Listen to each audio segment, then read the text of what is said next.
જન્મદિવસનું મહત્વ કોઈ પણ વ્યક્તિ માટે વિશેષ હોય છે અને આ દિવસને નાના મોટા કોઈ જાતના ભેદભાવ વગર જન્મદિવસ ઉજવતા હોય છે, પણ મૃત્યુનો દિવસ કોઈને ખબર હોતો નથી।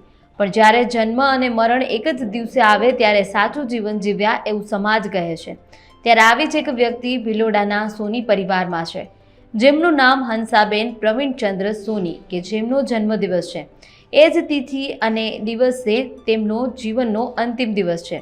ભિલોડાની ભારત વિકાસ પરિષદ શાખાના મેમ્બર કૌશિકભાઈ સોનીના માતા હંસાબેન પ્રવીણચંદ્ર સોની 2 વર્ષ અગાઉ કોરોના મહામારીમાં 15 દિવસની સારવાર બાદ તેઓ મૃત્યુ પામ્યા હતા। તેઓનો જન્મદિવસ અને બીજી પુણ્યતિથિ નિમિત્તે કોટેજ હોસ્પિટલમાં દર્દીઓને ફ્રૂટ્સ વિતરણ કરાયું હતું।